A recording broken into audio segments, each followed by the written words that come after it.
Bueno, qué preocupante, un viernes, fin de año, ¿no? Ver justamente a los jubilados allí teniendo que reclamar con cacerolas. El tema del que vamos a hablar ahora también es muy difícil porque tiene que ver con el DNU y con sus efectos sobre lo que hoy es la ley de salud mental, por ejemplo. Alberto Trimboli es director de la Asociación Argentina de Salud Mental, está aquí con nosotros. Bienvenido, Alberto, gracias. Hola, ¿qué tal? Por estar Gracias acá y gracias por esperarnos. No hay problema. Muchas gracias. Bueno, a ver, ¿qué podría pasar? Primero que nada, en realidad, ¿por qué es importante la ley de salud mental? Bueno, la ley de salud mental es muy importante para la vida de todos nosotros. Es de avanzada en el mundo, es ejemplo en el mundo, tanto en Europa como en el resto de los países, y fundamentalmente porque nos da el derecho a los abordajes de salud mental con perspectiva de derechos. Esto quiere decir que nosotros podemos, digamos, ir a cualquier hospital o centro de salud y si tenemos un problema de salud mental o de adicciones, ¿no? Las adicciones son parte de la salud mental, tienen que atendernos. Y, digamos, de alguna manera lo que hace, yo a veces tiendo a decir hacía porque este cambio que quieren incluir en la ley de salud mental es bastante peligroso.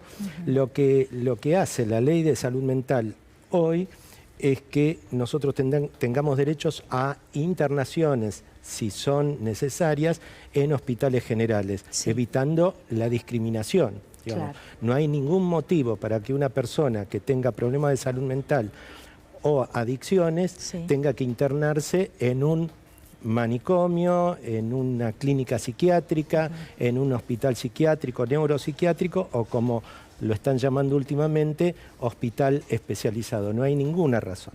Entonces, esto es lo que viene a cambiar o intenta cambiar el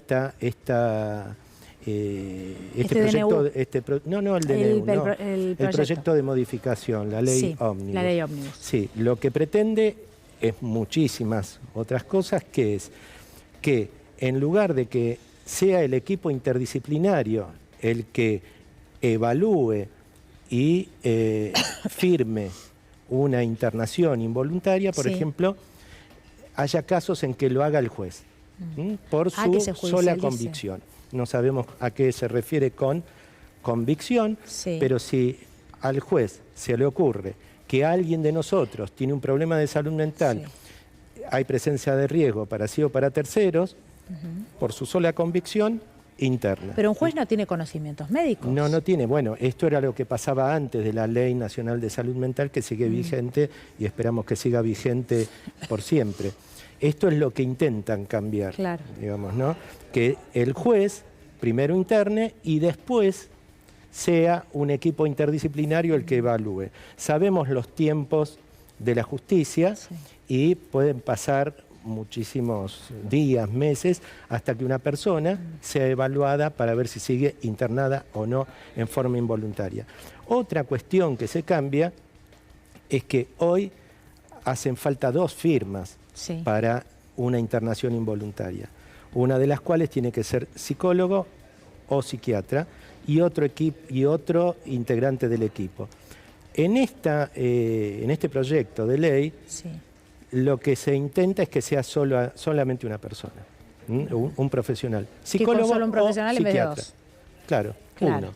Con lo cual volvemos a lo anterior, que era, bueno, siempre yo digo que lo que pasa en las películas, ¿no? Cuando una familia se quiere sacar de encima a algún familiar, o lo manda a matar o lo encierra en un manicomio. Esto estaba pasando antes de la Ley Nacional de Salud Mental vigente, donde un juez con la familia internaba a una persona. Bueno, esto puede volver especialmente en los casos de adicciones. Y lo que también es muy grave es que no es necesario que exista riesgo para sí y para terceros, para que un juez insista en la internación, no. Lo que tiene que haber, si siguen las causas, entre comillas, que motivaron la internación, aunque no exista riesgo para sí o para terceros, esa persona puede el juez puede ordenar que siga internada. Claro. No sé si... Hay muchísimas cosas más, no sé si... Sí, no. Ahora Ezequiel te quiere hacer una pregunta. De todos modos, todo lo que consideres importante, como son temas que tienen que ver con salud, la verdad es que probablemente a nosotros muchas cosas se nos escapan. Por eso es importante que nos cuentes, Alberto. Pero Ezequiel Rudman te quiere preguntar. Doctor, le quería consultar, usted mencionaba las granjas de rehabilitación para adicciones que se hicieron conocidas también en los últimos tiempos por casos de maltrato y también de muertes. ¿A partir de la ley Ómnibus se contempla algún tipo de control del Estado en estas instituciones? ¿Cómo se regula a partir de ahora? Bueno, en realidad el Estado se corre totalmente. Hoy tenemos un órgano de revisión que es un organismo que está, digamos, considerado en los tratados internacionales, que la Argentina forma parte como Estado de la OMS, de la ONU, de los organismos de derechos humanos, que dice que los países tienen que tener un órgano de revisión independiente, si es posible, en la justicia, que monitoree las internaciones, que monitoree los derechos de las personas internadas. Bueno, esto se cambia.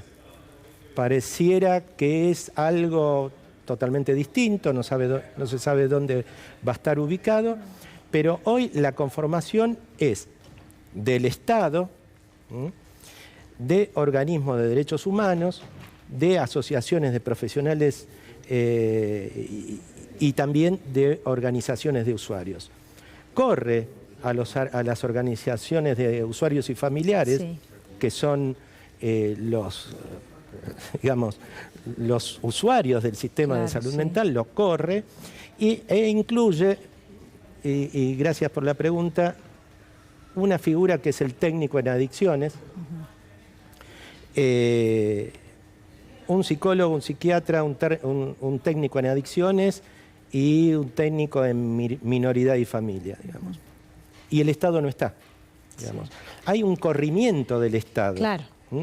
Y es grave porque está en riesgo nuestras libertades individuales.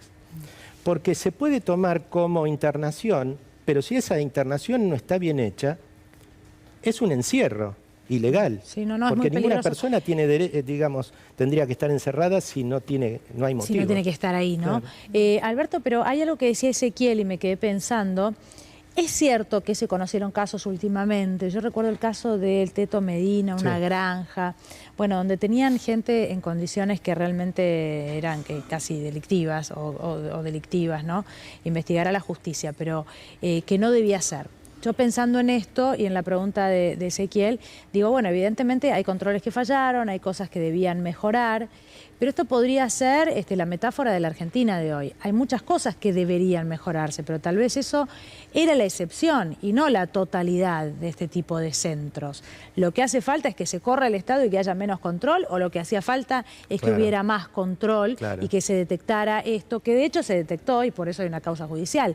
Ojo, a no confundirse con eso, porque es un poco lo que está pasando con esta ley ómnibus, con este DNU.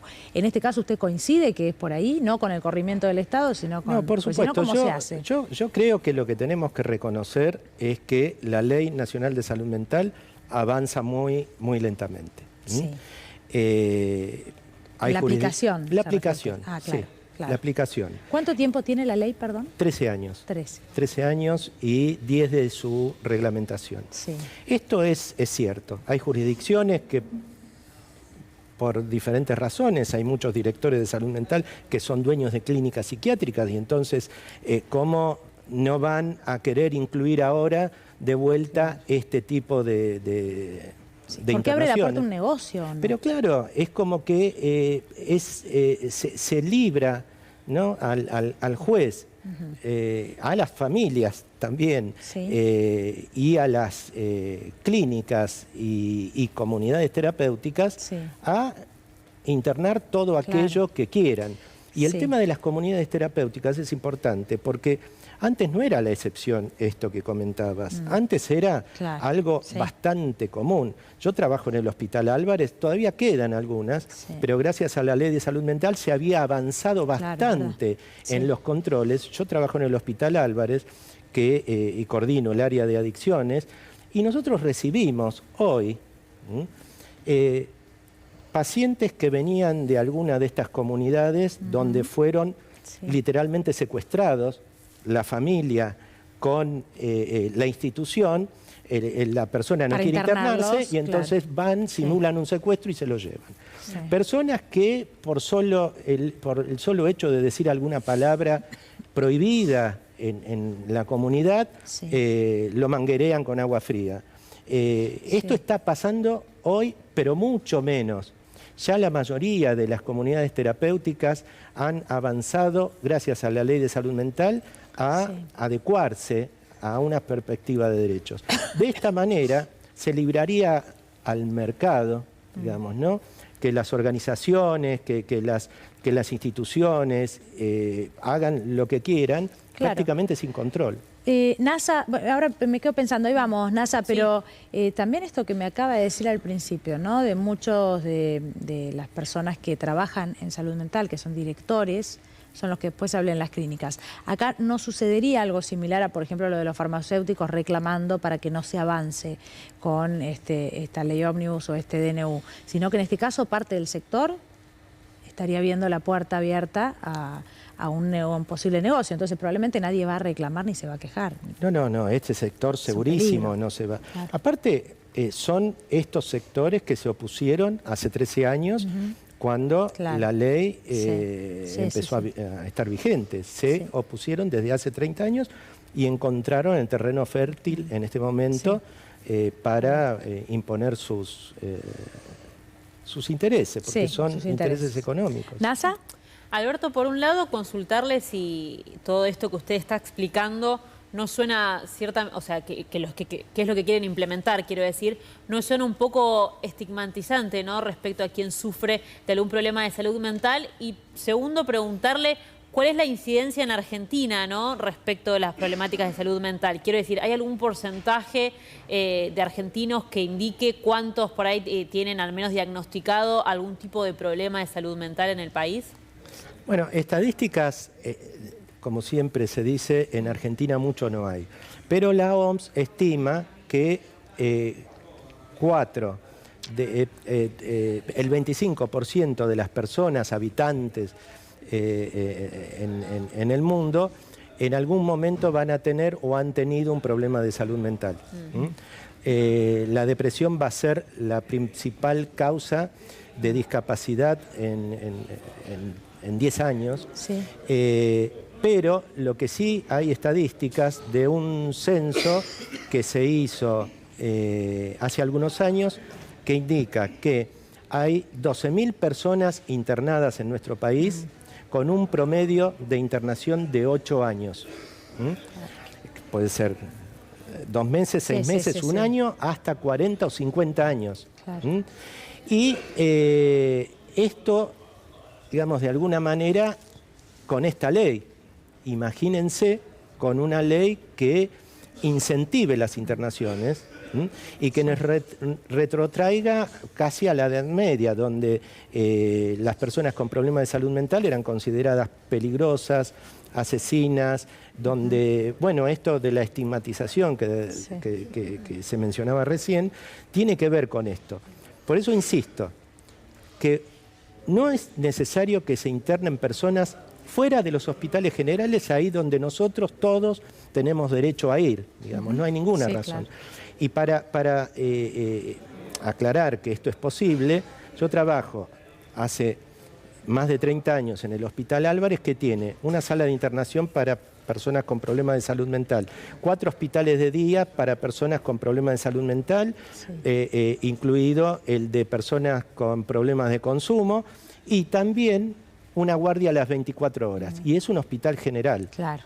Así que esto es posible. Los que dicen que no es posible es porque están viendo un negocio. Esto es lo que tenemos que tratar de aclarar. Está muy bien, Trimboli, poder aclararlo, ¿no? Que quienes conocen lo que está sucediendo en el sector puedan alertar a la población. Muchísimas gracias por haber venido. No, gracias a ustedes, porque esto es necesario para que sepa qué es lo que nos afecta a todos, ¿no? La vida de todos nosotros. Bueno, gracias. Momento de hacer